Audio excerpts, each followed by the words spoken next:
So, have you ever wondered if it really matters if you're capable of standing on one foot and closing your eyes and keeping your balance? Do you really think that matters? Watch this.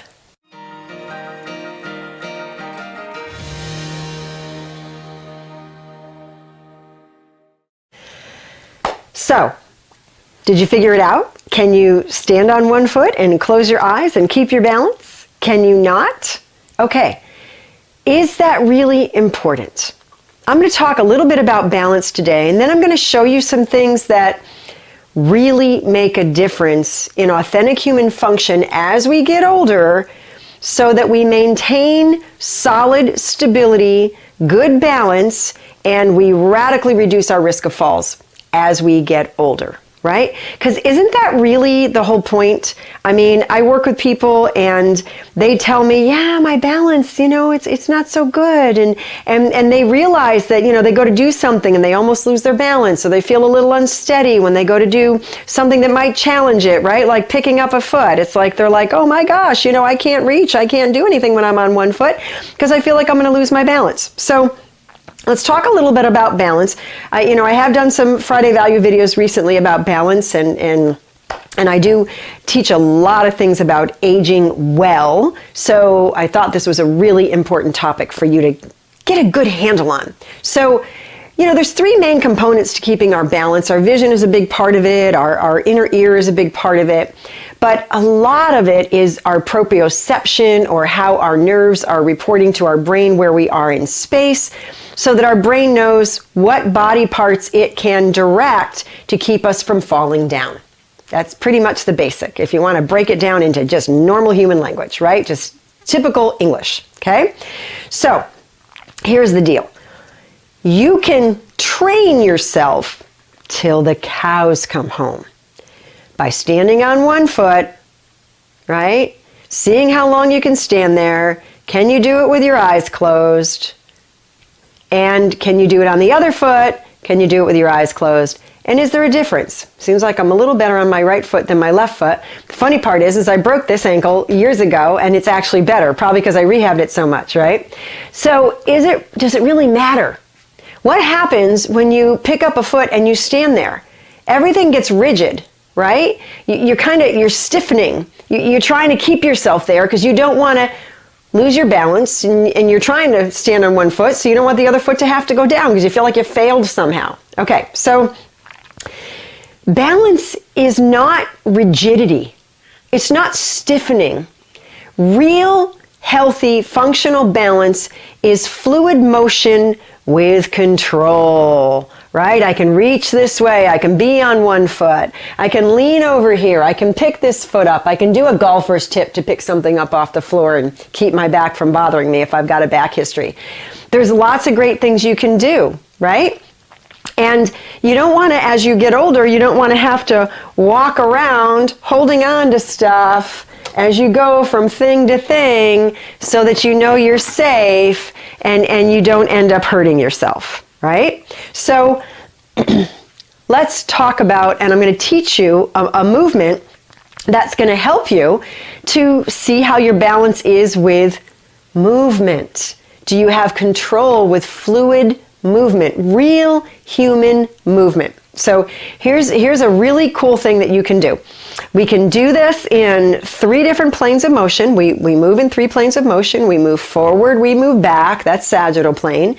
We move sideways, that's frontal plane, and we turn, that's transverse plane. So a lot of times, I've worked with people, I've done home care for years, I've done nursing home settings, I've done acute care in the hospital, I've done orthopedic outpatients, work with a lot of people after, joint replacements, sports. I've worked in a lot of different areas of my field. And whenever someone is challenged with their balance, a lot of the times what puts them at highest risk is turning. Rotation is pretty dangerous. Or reaching up. Anything that makes them bend backward is a high risk, or reaching forward, high risk, right? Maybe even going sideways. So all 3 planes matter. So let's train our bodies in all 3 planes, because we don't know what we're going to do in real life. Maybe I dropped a spoon Going to set the table and I dropped a spoon and I want to pick it up. Well, maybe it's over to my side, right? Maybe it's in front of me, but I want to be able to do that. Now, this isn't a conversation about functional strength and being able to squat down, right, and get back up. You know, how are your knees? How are your hips? How's your power source? Okay? This is all about balance. So what we're going to do, excuse me, what we're going to do here is we're going to do something called toe tapping. And I want us to combine it depending on where you're at, okay? So you might need to start holding on to a chair. But what I'm going to have you do first is I'm going to have you, so if you're holding onto a chair with your left hand, you're going to move your left foot, okay? And I'm not sure what view you're watching on the computer, so if I'm your mirror opposite right now, this side would be your right, okay? And so you're going to tap your toe in front of you, right? And you're holding on, so you're very safe. So I'm holding on with my left hand and I'm tapping my left toe. And if you want to see how this looks sideways, so that you know, right? I'm just tapping. I'm leaning back just a little bit, right? Just to get that whole body motion. And what's happening is my right hip is loading in the front. That's where my stabilizers are. It's going to help me to stay stable, right? Your front of your body is your stabilizing mechanism. The back is the power source. So you're gonna go forward. Now, what happens if you go backward? Well, if I go backward, now I'm kind of loading the power source. I'm loading the back of my hip a little bit more, and I'm leaning, right? Now, if you don't need to hold on, that's great. Tap forward, right? Tap backward if you don't need to hold on. And then if you really want to challenge yourself, we can combine the movement, all right? Recommend you hold on at first. You're going to tap forward, tap backward, tap forward, tap backward. And the goal here, can you do it without holding on? But if you do it without holding on, are you cheating a lot, right? So you notice I'm just touching the floor with my toes. I'm not what I call toe dumping. I'm not shifting my weight back and forth, right? And I'm not toe dumping, where I'm really putting a lot of weight on my toes. I'm just tapping, okay? Now, obviously, we would do that on both sides. What about that frontal plane, that side-to-side motion? So the side-to-side motion would be, and if you want to hold on, that's a good idea. And so I'll show you from the back, so that you can see what my feet are doing. So what I'm going to do here, you can hold on to the chair. I'll hold on with both hands. It's ideal if you're doing opposite hands. So if my right leg is moving, I'll hold on with my right hand. And so my right foot is going to tap to the side. And you can see how I'm kind of leaning a little bit into my left leg, right? Now, obviously, if you don't need to hold on, that's great. But make sure you're not cheating, right? You're not shifting your weight. You're not toe dumping. You're just tapping, okay? Now, we also can go the other direction, because sideways I can go that way and I can go that way. So again, try this holding on first. Just rest your fingers on the chair just enough so your brain says, we're safe. We're not going to fall down. And we can use the right muscles the right way, the right pathway, so that we're not putting ourselves at risk. If the brain thinks you're at risk of falling, it's going to cheat. It's going to use the wrong muscles, the wrong pathways, and you're going to train in dysfunction. So make sure the brain knows you're safe. So keep your fingers here. And now what I'm going to do is I'm going to cross over. Now, when you cross over, the goal is you're going to feel that hip lift up a little bit. So if your right foot is crossing over your left, and notice how I'm just tapping here, right? My hand is on the top of my hip bone, and I'm letting that hip bone come up, and then it goes back down. It comes up and goes back down. It means the outer hip is loading beautifully as I do this. Now, what happens, excuse me, if you do it without holding on, can you get that nice hip load? And if you want to see from the front here, my knee is bending slightly as I cross over, and you really do want your toe to just tap just outside the other foot. Now, depending on the size and structure of your body, you might have a little trouble doing this. So if you have to go a little bit forward because of the size of your legs, that's okay. You're still crossing over. You're still feeling that hip come up, okay? let's combine the motion. So say I'm going to go out and I'm going to go across. I'm going to go out and I'm going to go across.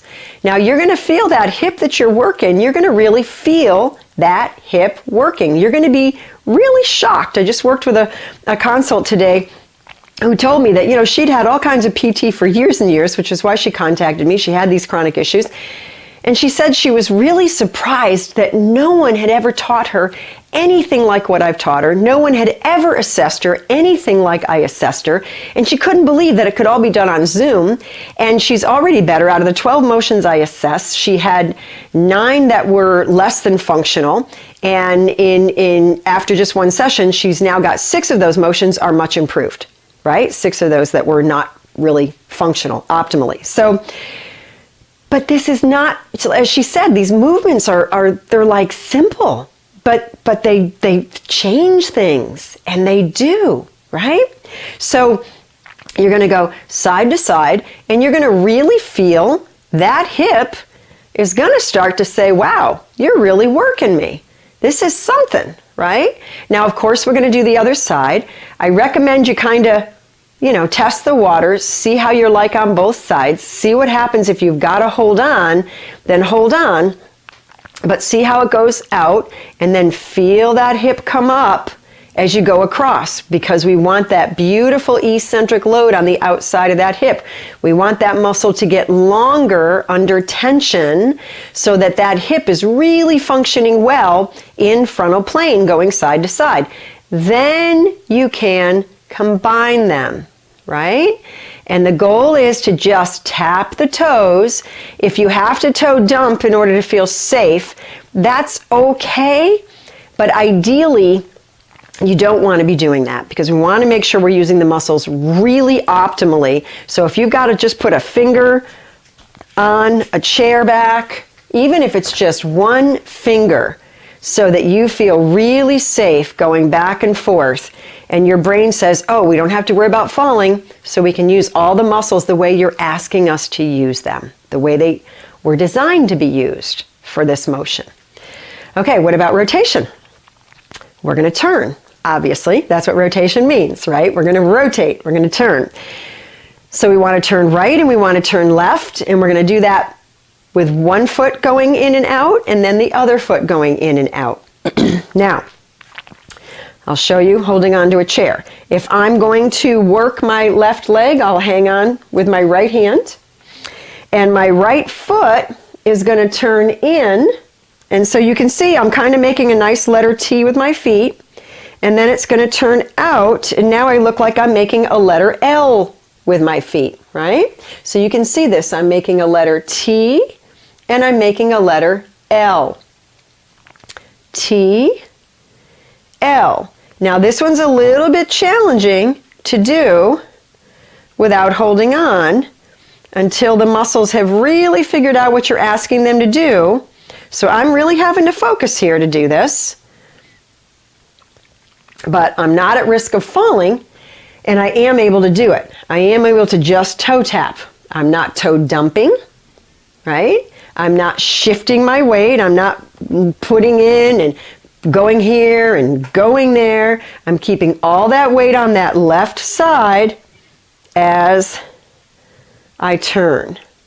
Now, if you can't turn completely, just turn as much as you can. You might be lacking some rotation. You might not have full internal rotation. You might not be able to do that motion and make that nice letter T. You might only be able to make like a crooked T. That's okay. Work in the motion you have. You might not be able to make a nice letter L because you might not have good external rotation. You might only be able to do this. That's okay. None of these movements should cause pain. Pain is a warning sign. Your body is only going to say, well, you keep hurting yourself. I'm going to try to protect you from hurting yourself. So your brain says, they can't quite figure out how to do this without hurting us, so I'll help them and I'll figure it out. And so your brain is literally going to figure out any way it can to compensate to keep you from creating pain.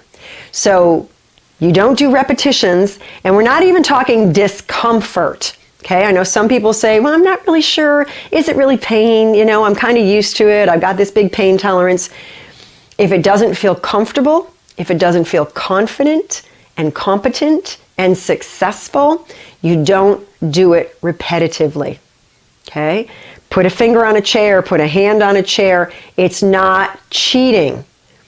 If your brain is cheating because you're not holding the chair, and ideally you'd be better off if you were holding the chair, you haven't gained anything. You've only trained in dysfunction.